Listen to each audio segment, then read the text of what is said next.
Christian Esteves. Et je dis un voyageur, un artiste voyageur qui est parti aussi bien en Amérique du Sud qu'en Asie, en Afrique, voilà, filmer, faire un documentaire. Oui, photographier. Travailler aussi le théâtre.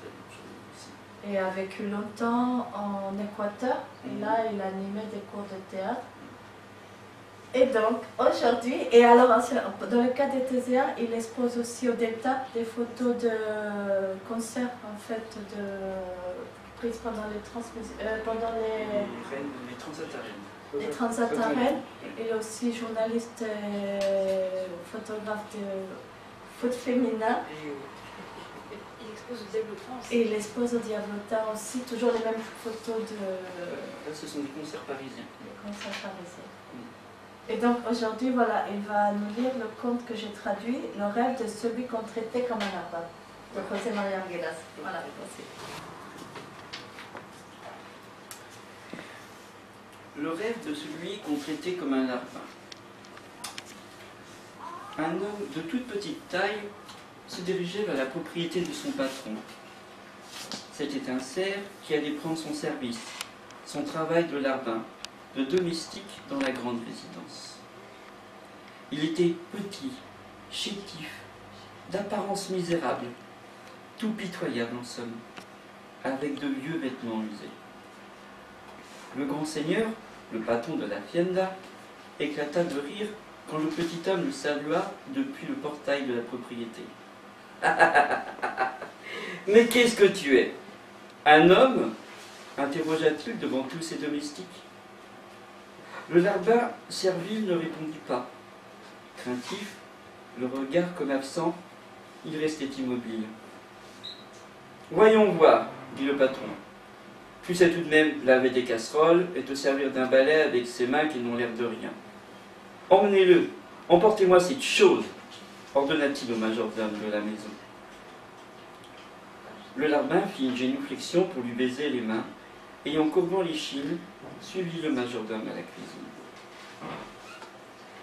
Le petit homme avait vraiment un tout petit corps, ce qui n'empêchait pas qu'il avait la même force que tout le monde, et qu'il fasse bien tout ce qu'on lui ordonnait de faire. Il avait l'air juste d'être toujours un peu effrayé, et les domestiques se moquaient de lui en le voyant comme cela, alors que d'autres le plaignaient pour la même raison. Orphelin d'orphelin, fils du vent de la lune, ce doit être à cause de ses yeux froids, le cœur plein de tristesse, avait commenté la cuisinière en le voyant. Il travaillait en silence. Il ne parlait à personne. Il mangeait sans dire un mot et faisait tout ce qu'on lui ordonnait de faire. « Oui, petit père, oui, petite mère », répondait-il tout le temps. Était-ce à cause de son air effrayé, ou que le peu de vêtements qu'il portait était en pièces, ou encore parce qu'il ne disait jamais rien, que le patron se mit à le déprécier particulièrement? À la tombée de la nuit, quand tous les domestiques de la maison se réunissaient dans le couloir pour réciter l'Ave Maria, à cette heure-ci précisément donc, le patron martyrisait le petit homme devant tout le service réuni. Il le secouait comme un bout de viande, le poussait et l'obligeait à se mettre à genoux. Et là, quand il l'avait déjà humilié, il lui donnait encore des petits coups au visage. « Je dis que tu es un chien. Aboie !» lui dit-il. Le petit homme ne pouvait pas aboyer. « À quatre pattes !» l'ordonnait-il alors. Le larbin obéissait et avançait à quatre pattes. « Cours comme un chien !» ordonnait-il encore. Et le petit homme courait en imitant les petits chiens de la Puna. Le patron riait allègrement. Son corps tout entier en était secoué. « Reviens !» lui criait-il, quand le serviteur, en trottinant, atteignait le bout du couloir. Le larbin revenait alors, toujours en trottinant. Il revenait, fatigué. Ses semblables, des cerfs, au même moment, récitaient l'Ave Maria. Ils priaient doucement, comme s'ils récitaient à l'intérieur d'eux-mêmes un psaume. « Dresse les oreilles comme une biscache. Maintenant, tu es une biscache. commandait le patron au petit homme fatigué. Assieds-toi, frappe des mains. Comme s'il était sorti du ventre d'une biscache, le larbin imitait parfaitement leur manière. Il pouvait rester immobile comme elle, mais il ne savait pas dresser les oreilles. Alors des domestiques criaient. En le frappant de sa botte, sans le cogner trop fort tout de même, le patron le faisait tomber sur le sol de briques du couloir. « Prions le Notre Père, disait-il, ensuite aux Indiens qui attendaient les uns derrière les autres. Le larbin se relevait lentement, mais il ne pouvait pas prier, parce qu'il n'était pas au bon endroit. Dans l'obscurité, les domestiques descendirent du couloir à la cour et se dirigeaient vers la maison de la propriété. « Va-t'en, sale bête !» ordonnait alors le patron.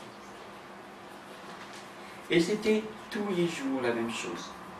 Le patron humiliait son nouveau larbin devant tout le monde. Il l'obligeait à rire, à feindre les larmes. Il en fit un objet d'humiliation pour ses semblables, les colons. Mais, un soir, à l'heure de l'Ave Maria, alors que tous les gens de la Hacienda étaient réunis dans le couloir, au moment où le patron tourna le regard vers son larbin, lui, le petit homme, se mit à parler. Il avait encore l'air effrayé. « Maître, avec ta permission, mon petit père, je voudrais parler. » Le patron n'en croyait pas ses oreilles. « Quoi? C'est toi qui parles ou est-ce un autre ?» demanda-t-il. « Avec ta permission, petit père, puis-je te parler? Je voudrais te parler à toi, répéta le larbin. Parle, si tu y arrives, répondit le propriétaire terrien. Mon père, mon maître, commença le petit homme.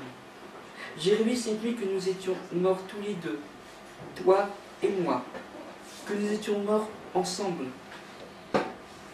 Quoi? Qu'est-ce que tu dis? Toi et moi? Raconte, l'Indien, lui dit le grand chef. Nous étions morts, mon maître, et nous étions nus, tous les deux, tout nus devant Saint-Pierre. Et alors? Parle, ordonna le maître un peu fâché et en même temps inquiet. En nous voyant, morts et nus tous les deux, Saint-Pierre nous scruta de son regard pénétrant jusqu'au plus profond de nos entrailles. Il nous examina, toi et moi. Il soupesa, je crois, le cœur de chacun de nous deux, en évaluant ce que nous étions et ce que nous sommes. Toi, comme un homme riche et puissant, tu as affronté ce regard, Père.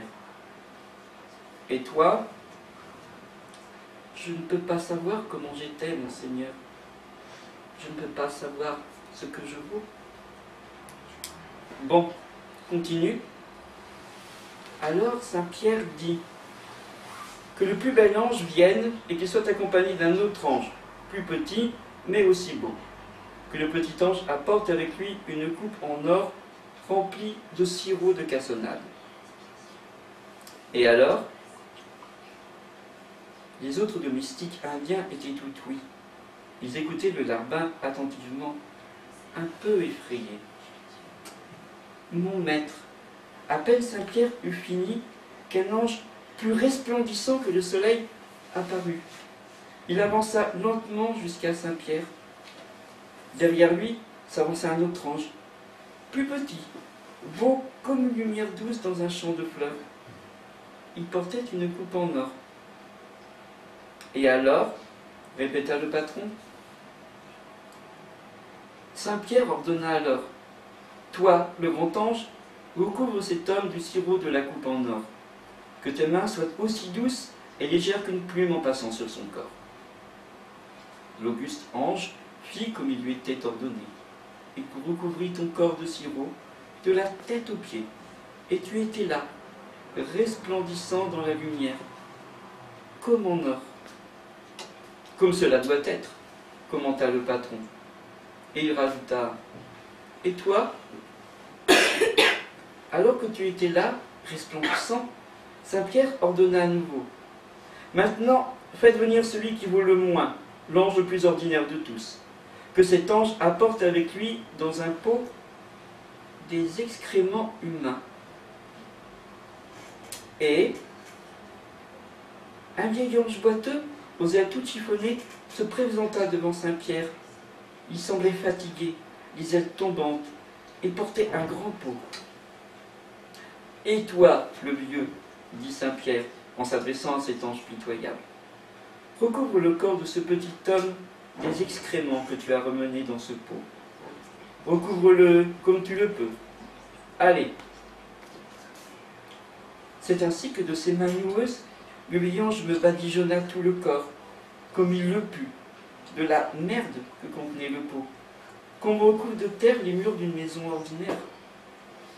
J'apparus ainsi, tout penaud dans la lumière, puant, toujours comme cela doit être, confirma le patron. Continue. Ou ça se finit comme ça? Non, mon petit père. Non, mon maître.